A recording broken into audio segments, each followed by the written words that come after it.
Welcome. Let's stand for our pledge. Attention, salute. I pledge allegiance to the flag of the United States of America and to the republic for which it stands, one nation, under God, indivisible, with liberty and justice for all. As we pause for a moment of silence, we've lost a student, Jorge Hernandez Velasco. It's a good time to remember the family.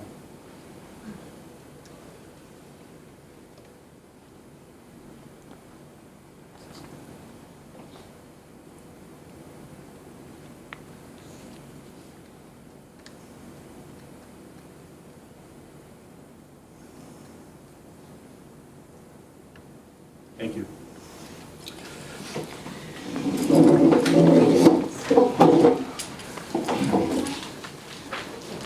Welcome to our meeting.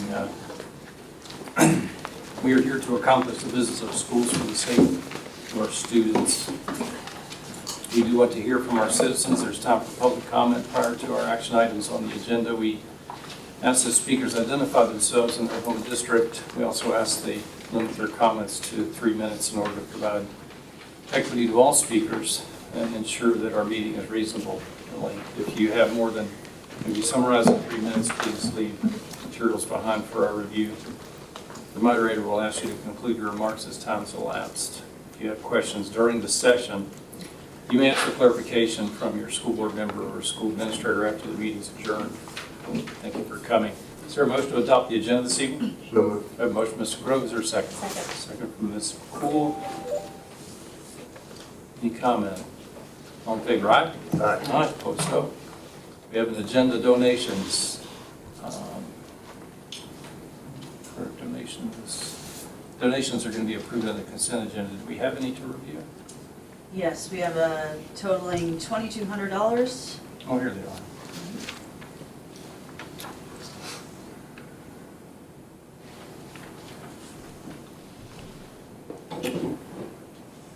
Nicole Photography donated $1,200 for prom. Fantastic. Rappahannock Real Estate, $500 for the FFA chapter. And the Sheriff's Children's Foundation donated $500 to the FFA chapter. Great. Is our student liaison here tonight? Don't see her. It's on her break. We have minutes from the May 13th and the May 20th school board meetings. Is there a motion regarding these? Move that they be adopted. We have a motion, Mr. Grove, that these minutes be adopted. Is there a second? Second. Second from Ms. McCool. Is there any comment? All in favor, aye? Aye. Aye, opposed, no. Mr. Grove, do you have an opportunity to review the bills? I did. We're in good shape and have to make some adjustments to the ups and downs, but we'll be running about 97%. So that's with all of the May bills. We still have June to go. Right. Correct. For the fiscal year. All right, at this time we have a motion. I think Mr. Grove is going to read this for us regarding the superintendent's contract. You know, the best time to strike a piece of iron is when it's red hot and you watch the sparks. And here we are on the very tail end of our budget cycle, and we're going to... It is with pleasure. I move that in recognition of Dr. Grimsley's exemplary performance and with her concurrence, we terminate her current appointment and employment effective June 30, 2025, and simultaneously reappoint and employ her for a new term of 4 years as division superintendent, beginning July 1, 2025, and ending June 30, 2029, and that we direct and authorize the chair to execute the contract on behalf of the board. We will need a roll call vote for this motion. Yeah? Aye. Rachel Bynum says I vote aye. aye. Ms. Nicole says aye. Wesley Mills says aye. Aye. Larry Bud says aye. So Larry Bud unanimous, says aye. motion carries. And so, yes.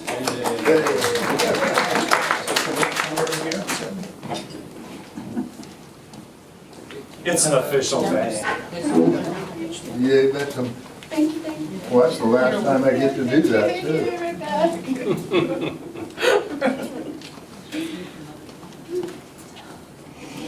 I'm not gonna sit down. Do we have 2 copies? This one.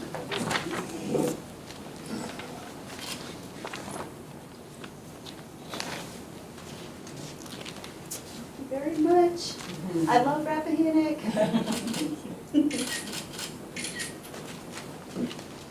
Dr. Grimsley, welcome. Thank you.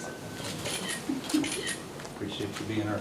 Where, did you get it? Did we pose properly? I can have one of you guys together, but I have this side. How do we get over here? Sorry you got the with action board? shot.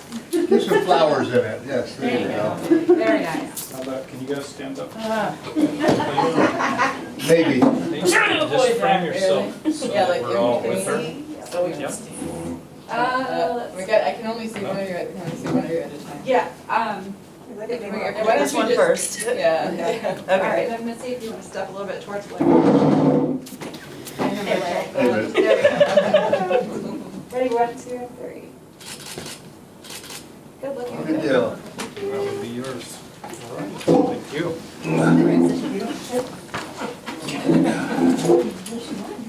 Well, So Shannon had 2 years left on her previous contract, and this extends that for 2 more years of a new 4-year contract. And while we're on it, I have a short thing to share with you, since it's been such a volatile topic as of late, and I promise not to belabor it. But there's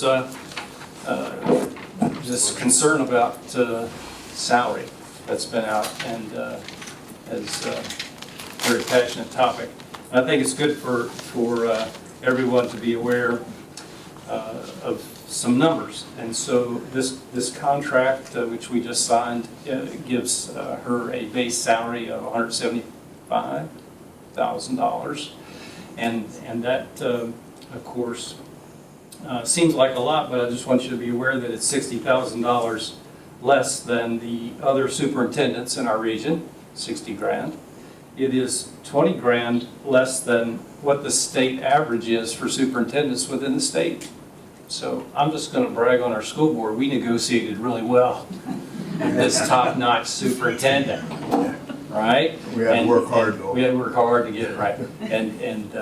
And not only that, Shannon is a superintendent in the state that has 8 years of experience as superintendent, which is very rare. Less than 10% of the superintendents in Virginia have that much experience, less than 10%. So that is extraordinary. It also shows you that the role kind of chews people up and spits them out, right? You want to tell them what the average superintendent stay is? The average stay, Uh-huh. 5.6 years is the average in the state, which means some of them are not making it 3. Also, I thought it'd be good just to comment on this. In my line of work, whether I've been a contractor or a government employee, anytime you're managing a labor pool, or if you're managing a small business or a large business, matters not. When you have employees, there is a salary that you pay them, and then there's the actual cost of the employee, right? And that factor is what in my industry is known as a multiplier, multiple.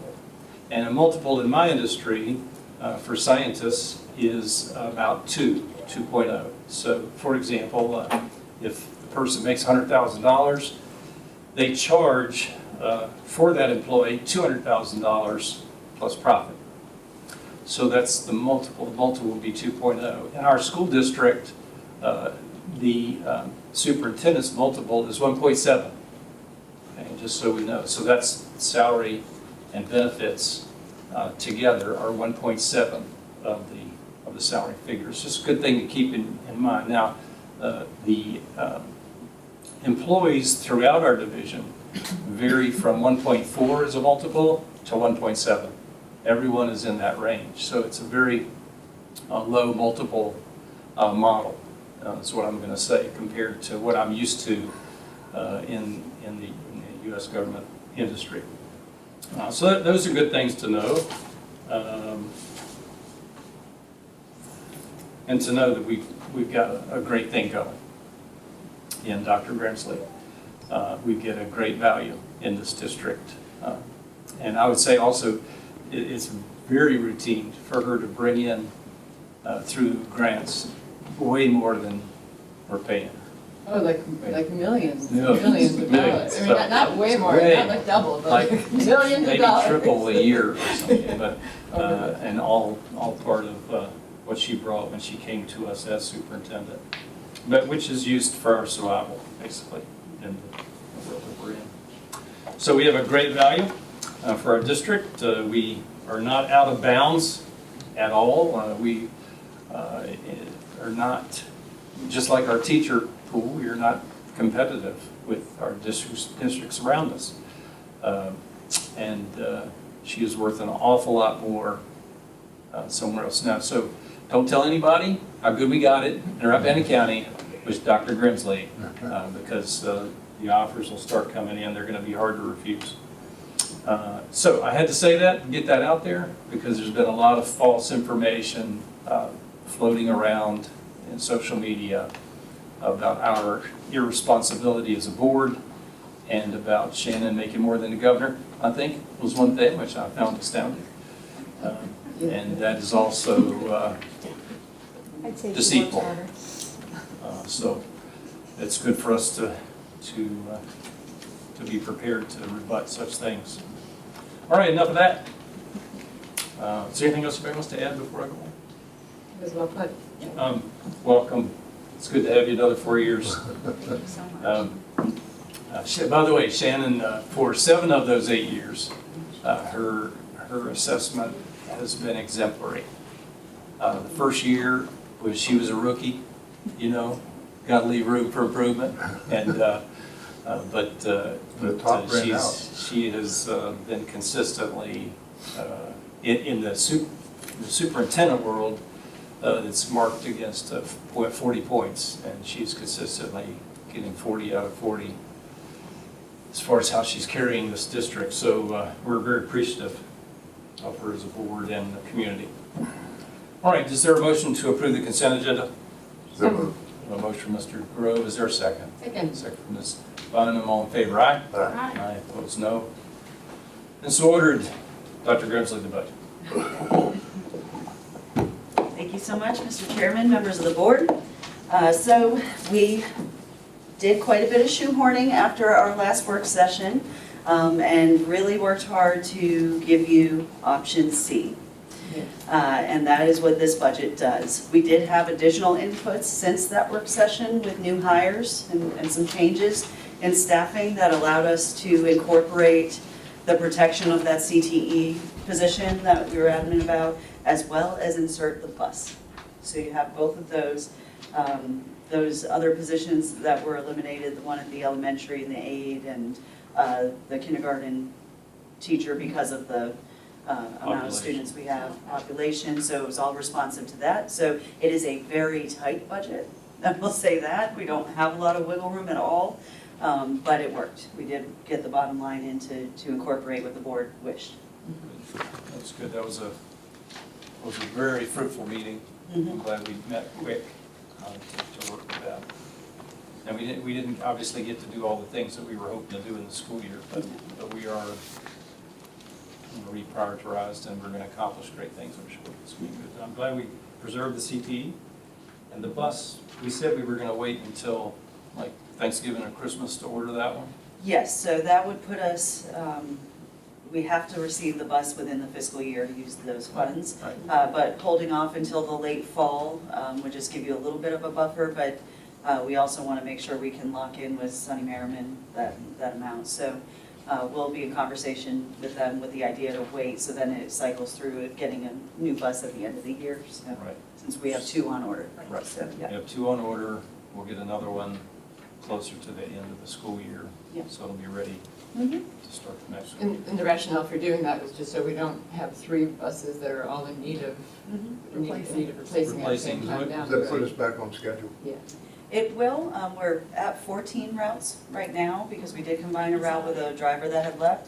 We do think we can keep it that way, especially with the shortage of drivers, and if that 3rd bus, we're back on schedule. So, Okay.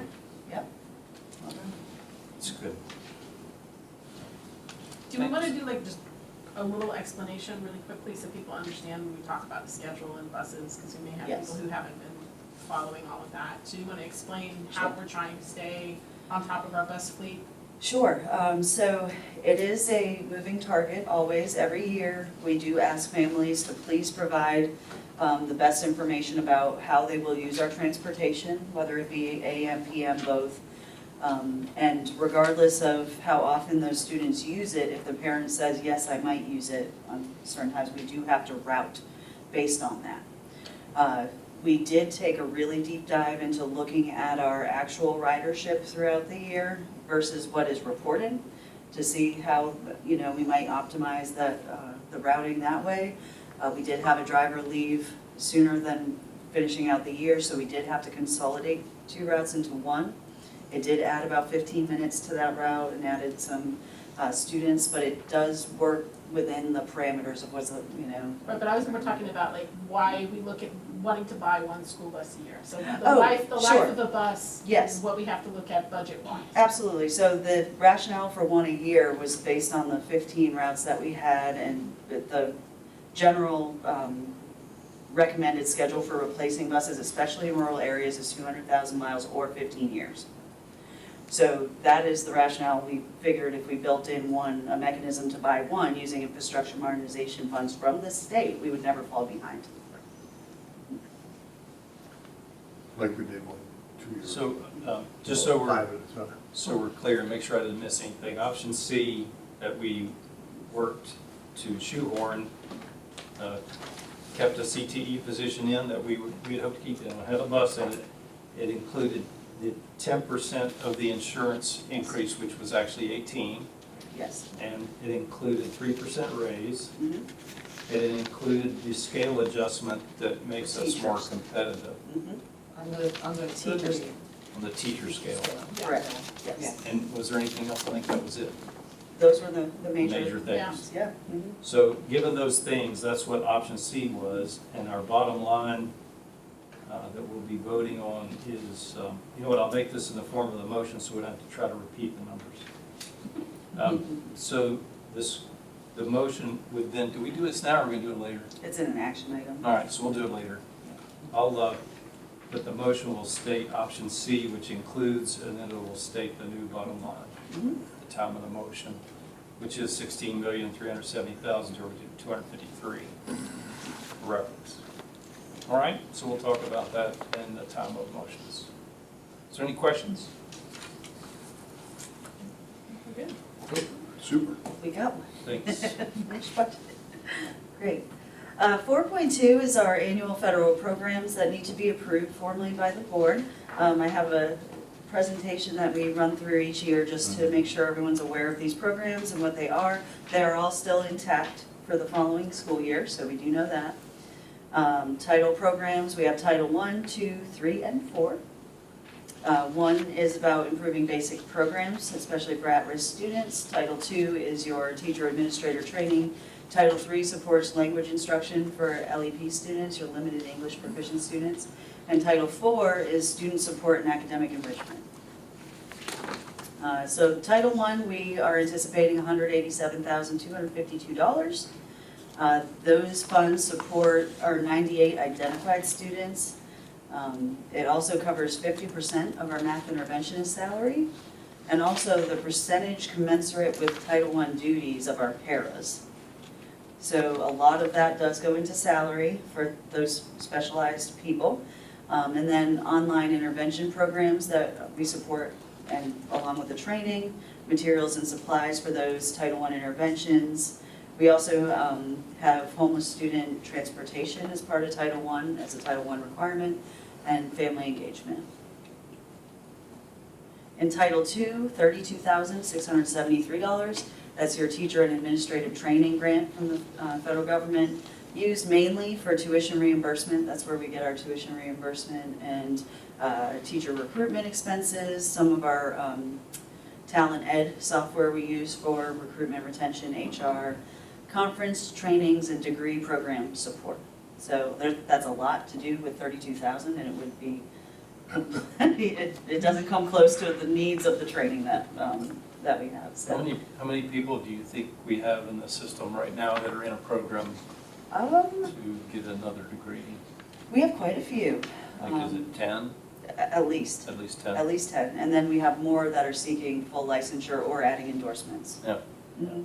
Even if it's not a degree program, so it is a very, I want to say that money's not going very far. no, it doesn't, no. So we subsidize? We do, so our Title II amount is $1,600 per year per employee Mhm. as funds are available in that category. No. Not just the entire grant, in that category, so after we encumber expenses out of Title II for things like our talent ed and recruitment software, and there might be licensure reviews and tests, praxis tests, we cover all of that for licensing. So after we encumber that, then what's left is your tuition assistance pool. This was also another big reason that we applied for our REACH grant, because it fell so far short of the types of training and the amount of support that teachers need for all of the new initiatives and mandates and things. So we're very thankful for that. That's part of the reason we have such a highly trained workforce. Title III, $3,286 to support our 29+ identified ELS students. Yeah, so we purchased some intervention materials with that, not many, but the meet and greet event is part of what we do each year for our family, ELS families, so that money supports that. Title IV, academic enrichment, especially in the area of mental health, this grant has been sort of morphed into, so $12,950. So restorative practices, counseling, trauma-informed training, PBIS or positive behavioral intervention supports, social skills curriculum, after-school hotline services, and also some help with Inspire teaching, training support. So this probably comes out as stipends or It's some of it?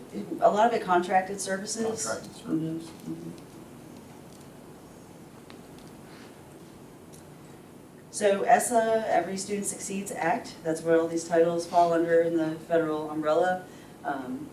Carol put together this nice little slide. Title I plus Title II plus Title III plus Title IV equals success for every student.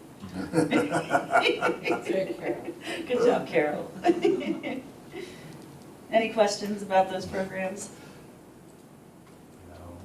The actual applications are loaded. If you want to go through those are 40 to 60, 70-page documents, so and making sure we hit all the targets and outline the budget narratives in each of those. So those are there, and they also need a formal board approval as an action item later so that we can upload those and ensure we get our allocation. Got it. Great. You have VSBA May policy updates to review. These will be approved at the July meeting. There are quite a few changes in these, so please, policy team, look at those. And we'll have a little bit of a presentation on a couple at next month's meeting prior to the vote as well, to update you on some changes that may cause. Yeah, there's a lot of implications in those. I started reading them. Yeah. To the nurses station, Mhm. cell phones, there's a lot of implications built in there that. Instructional, there's some math pathway information, there's a lot in there that, so please feel free to read through all of the red lines to see what changes are being made. Explanations are in there, we've uploaded them all, so we'll go through those for approval at the July meeting. I just wanted to clarify, those changes are something that VSBA furnishes us to be compliant with Virginia code as it stands. Correct, exactly, thank you. And that's really important for an item you guys will be discussing later with our VSBA policy service contract that needs to be approved. Okay, 4.4, Dr. Robin Bolt, I will invite you up to the podium to give a facilities update. Hello. Hello. Ooh, I need to stand back. It's a little aggressive. I know, I talk soft. Everybody hear Robin out there? Can you hear me? If you're Okay. talking, yeah, talking to. Yeah, I'm just getting a lot of echo. That's okay. Yeah. Okay, from you. So I was asked to come and do an update on facilities. And so I thought we would go through the capital improvement and then how we do procurement. Since with the budget season on social media, there are a lot of misinformation that I thought we could clarify.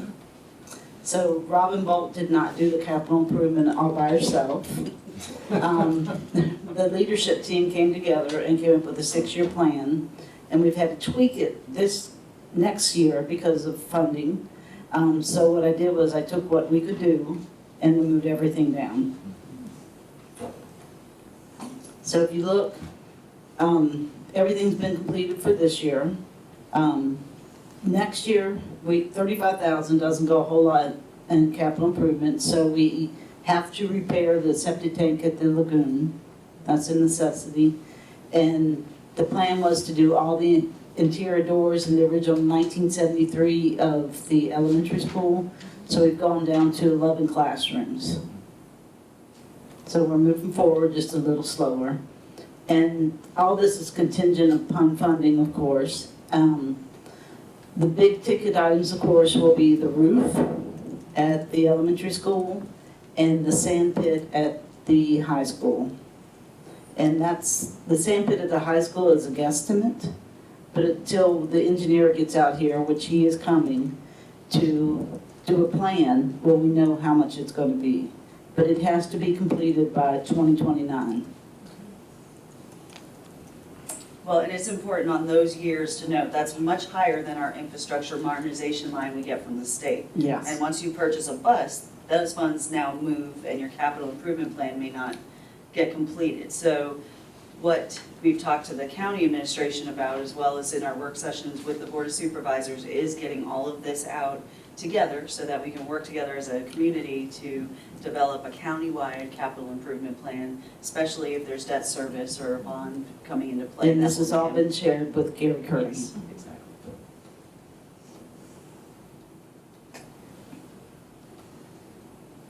Next You slide. want to, oh, next. I wasn't going to go through everything Okay. because It's I all did that listed. last time I was here. Okay. Yes, I ma'am. could talk about it again if you really want to hear it. But so, small purchasing, which is 99% of what I do. Large purchasing, we put it out to bid, there's advertisement, there's a process, there's sealed bids. And normally, even if it's over 60, I'll do put it out to bid. The last example of that was when we did the HVAC contract. And we put it out, we got 2 bids. So we're a very small district and getting people to come out here is difficult. But I think we did pretty well in the last bid process. We got Titan and they've been very responsive and they've taken care of everything. And I do check the filters to make sure they're done and the maintenance and everything that's included in that. So anything over 80,000 is required to bid. So next slide. This is really where we work, is in the small purchasing. And I'm not going to read everything because between 1 and 10, it's just 2 verbal bids. I normally try to get 2 written bids just to cover myself, which is not usually a problem. The problem comes in the larger, between 20 and 60, because I can't get people to come bid.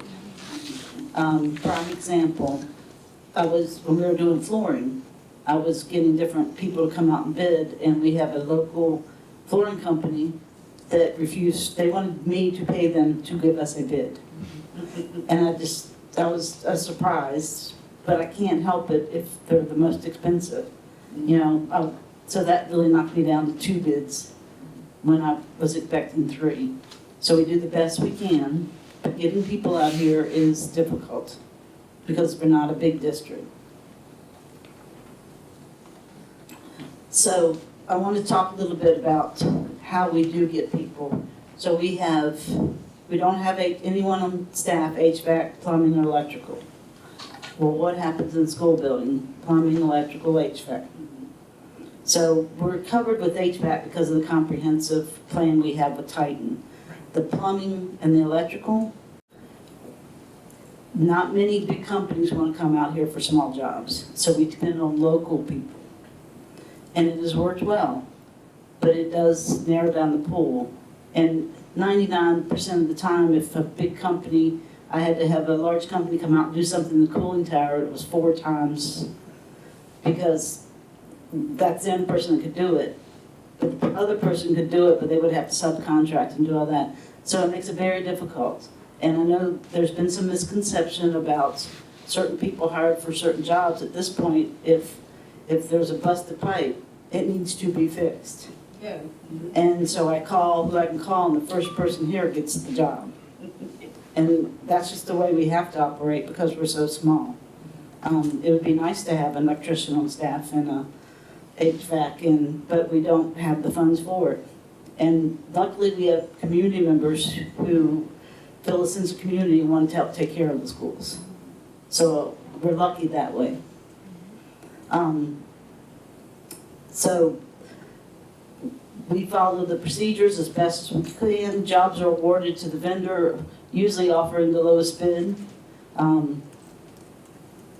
Again, there's been a lot of social media, but the facilities budget is not that large for a school district. It's truly not for everything that it encompasses. So I just wanted to clarify and make sure that everyone understands that we take it seriously, that we're spending I take it seriously, and that we're spending taxpayer money. And I think anyone at the school board office would agree with me that I negotiate the best I can.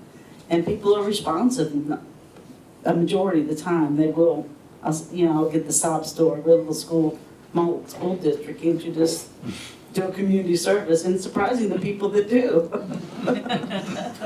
So. Well, and it's important to note as well, you referenced the policy in here. Everything that schools have to do with any type of contracting, services, procurement is very outlined and clear in policy. So those documents are on our board docs, on our school board page as well, under facilities, there's a whole section. So if people do have questions, you can send them to us and we can surely show them the policy and give very clear examples on how we've had to use that, so.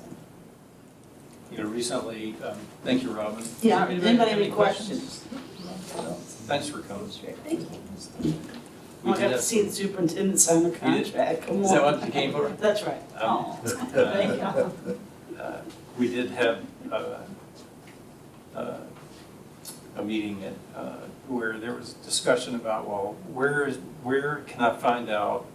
And there was some question. I don't even remember the question. We were meeting Shannon with Ms. Comer, I think, and I said, well, if you open up the policies are all on the school board website, and if you know how to hit Control F or find, you can go search all of the policies of Rappahannock County and look for this keyword, whatever the keyword is, and you'll find out what you need to know.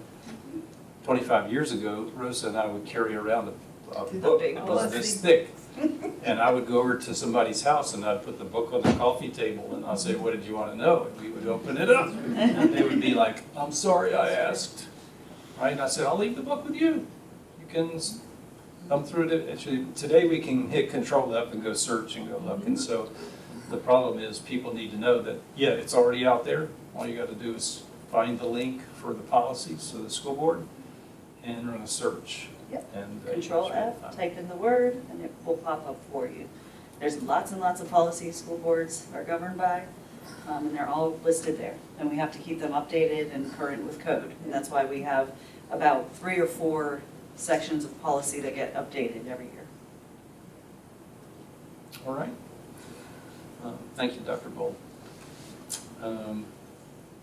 Next on the agenda is, thank you, Dr. Grimsley, I guess you're done. I'm done. Is the report from Headwaters representative, I think Ms. Nicole's going to give us. Yeah, I get to give you them. Yeah. So, they wanted to let folks know that Headwaters awarded 32 scholarships this year. It was a total of $63,000. That last Monday, on June 2nd, the Spark Camp started in full force. They have 68 campers, 16 lead teens, counselors, and counselors in training, and 7 adult staff members. The camp numbers will vary all summer based on the weeks that the campers have selected to participate. They're having an amazing start to camp with multiple workshops each day and field trips of all varieties, including Atlantis Water Park this Thursday. Some of the campers in June spend each morning in summer school, and then the remaining students participate in workshops that are intended to be exploratory in nature, the STEAM projects, the art and physical fitness, and also team building, icebreakers, and group games. This week, each camper will make their own loaf of bread from scratch. And they're also gonna make the butter to go on the bread. This summer, the Spark Camp will serve 163 students from Rappahannock County Public Schools. Headwaters wanted to give a big thank you to Angie Shabbat of the Atlantic Union Bank, and a variety of local sponsors that are providing the Spark Camp t-shirts for each camper, the counselors and staff members. And that's it. That's the report from Headwaters. So they're off to the races this summer. Thank you, Ms. Nicole. Sure. Mr. Grove, is there an MVGS report? No, we meet this Thursday. Item 6.1 is our retreat. We have scheduled a school board retreat, which will be at Bell Ridge Farm, Mr. Grove's home, on June the 28th at 6 p.m. It's open to the public. Care to come? That is a Saturday at 6 o'clock, probably 6 to 8, I would guess. So that is our official announcement. Retreat, which doesn't mean we're running away from anything in this particular case. Yep. The next thing, the service contract. Yes. So this PSBA service contract is how we get policies from the state. There's a fee, of course, and the fee is $2,100 if I remember right, $1,700 or $2,100. 16, so We posted the invoice too. So it's just me, $2,100. $2,100. Wow, that's a lot of money. And it's a lot of policies to keep up to date with whatever's going on in Richmond. So I'm not sure how we would do this without them. I'm not sure we. Well, what you would have to do is any policy that you would enact would have to run by your school board attorney at about $425 an hour. Cost you 10 times as much. So it would be very costly to do Within that. 4 hours, we would run the same. Yeah. Right. Yeah. I don't think there's a question Yes. about whether we maintain our affiliation with Well, that, PSB. and that is an annual cost, and it's something that we incur annually. It's just good for the people to be aware that we're incurring it annually.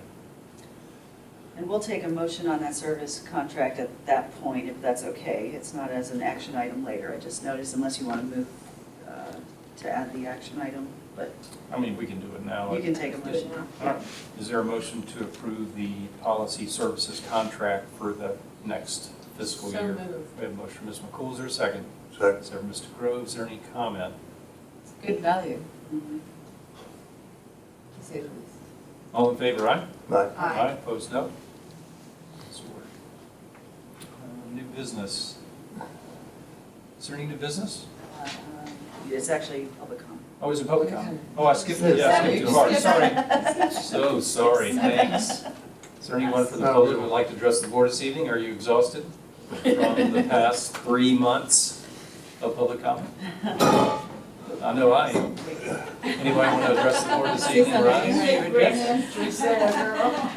Come address us. Come address I us. wasn't going to, but then I Michelle. decided PTO needed a little. PTO. I may see if we can get a permanent spot on your agenda.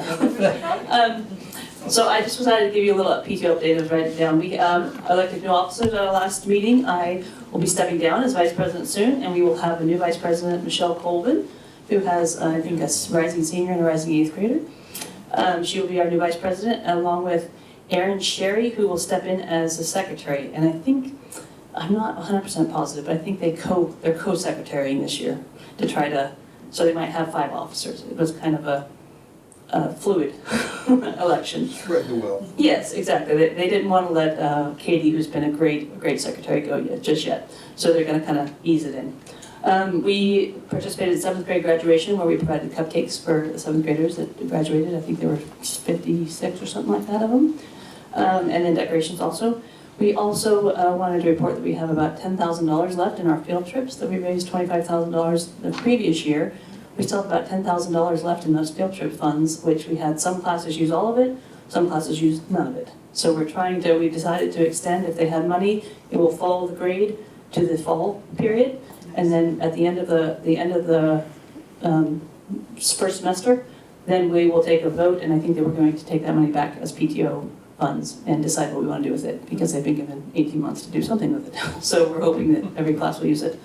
Thank you for mentioning our dear seventh grader who recently passed away.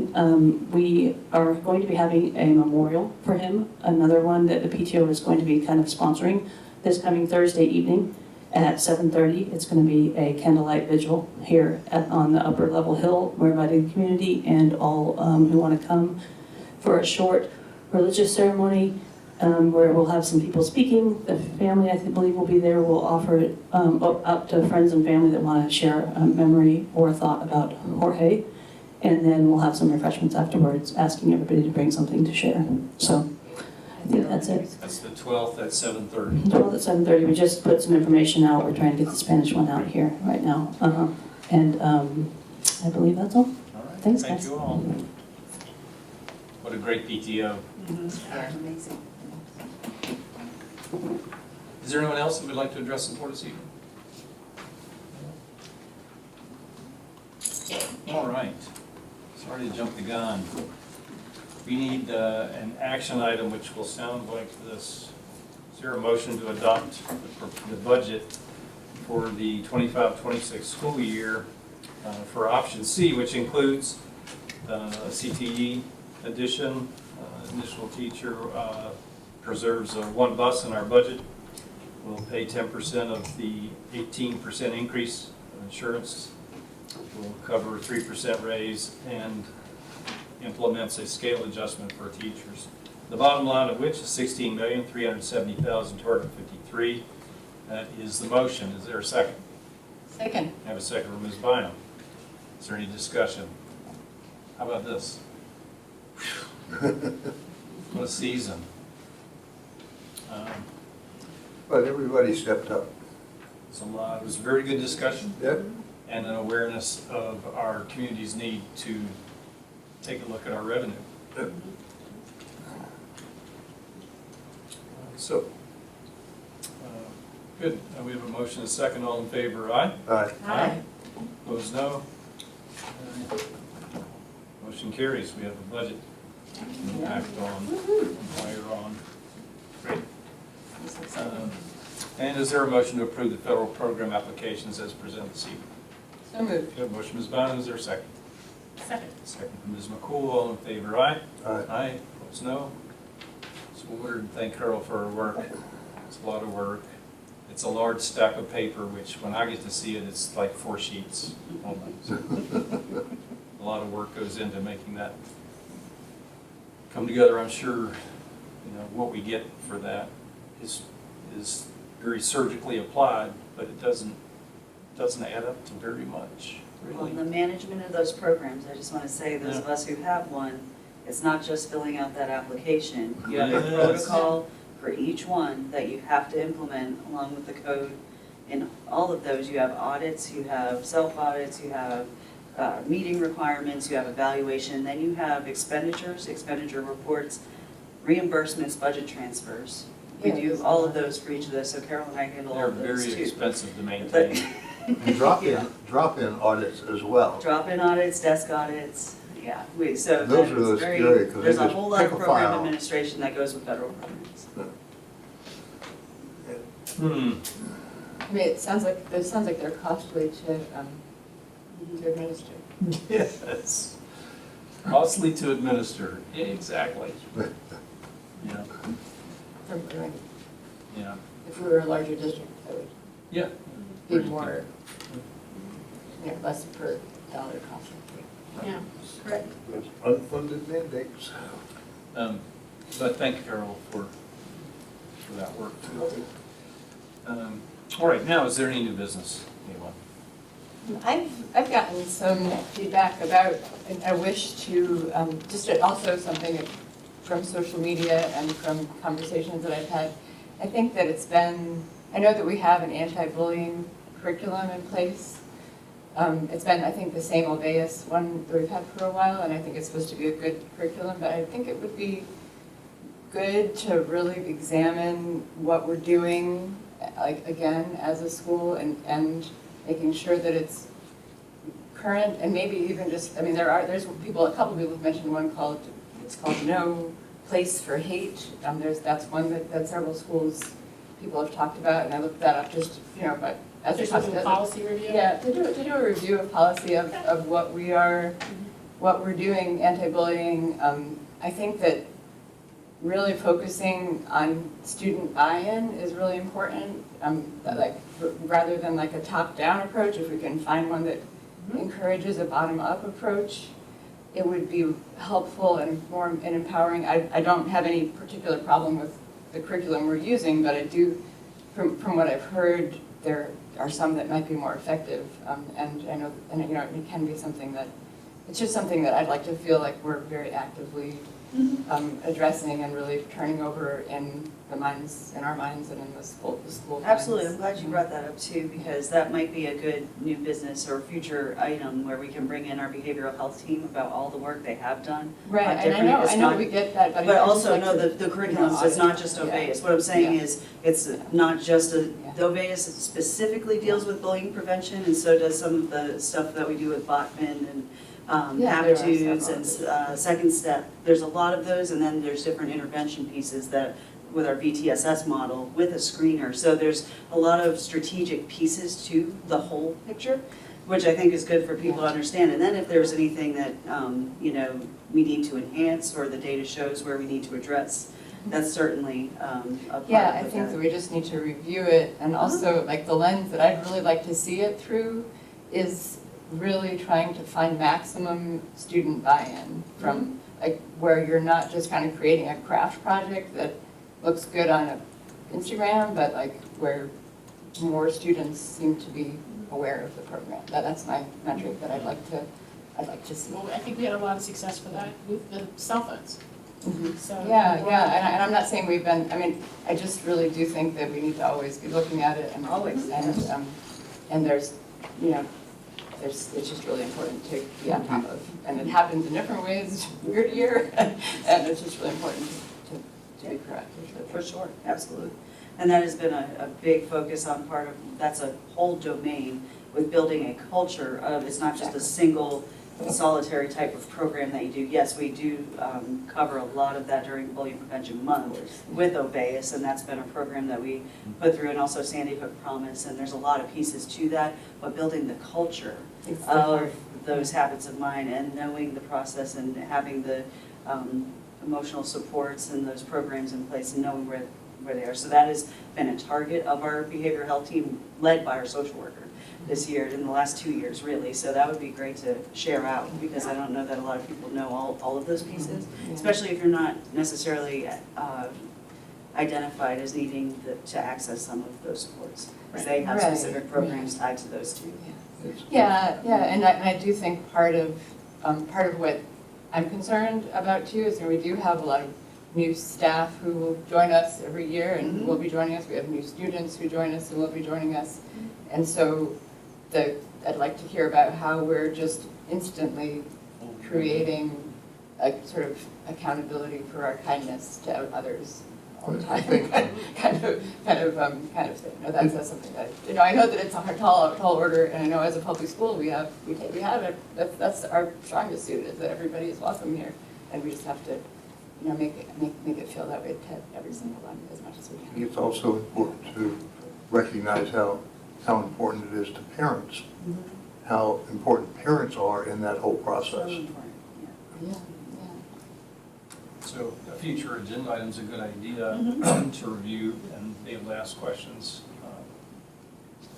It would be great just to review, just so that everybody knows that I know we are doing things, and so people do know that Yeah, big we're idea. doing, that we're not just standing around hoping that nothing happens. There's been a lot of very focused attention on that specific area and how we not just prevent bullying, but also promote a culture that is welcoming and A loving culture. supportive Truly. learning Yeah. environment is our whole focus. So that's what the Exactly, Center for yeah. Inspired Teaching is helping us with. That's the whole reason we wrote the Reach It program. I mean, right, that's, so exactly. it's all encompassing all of that. Exactly. So yes, that's a great future agenda item. Yeah, We would love to talk a I'd lot just love to see about that on our agenda ahead of the next school year.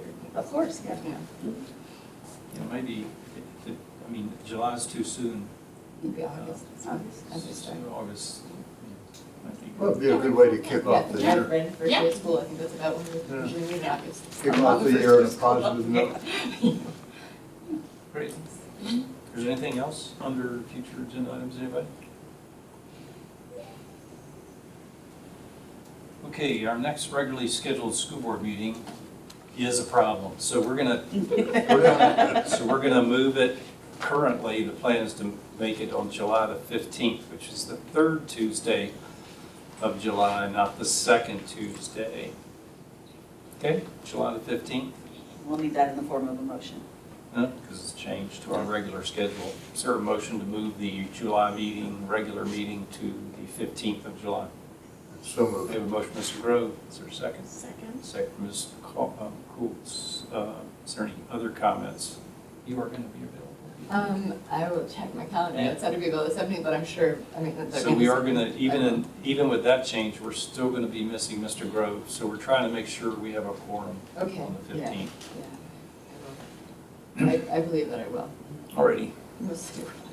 All right, so all in favor of the 15th? Aye? Aye. Opposed, no? So that'll be our plan for July. Do we have a motion to go into closed session?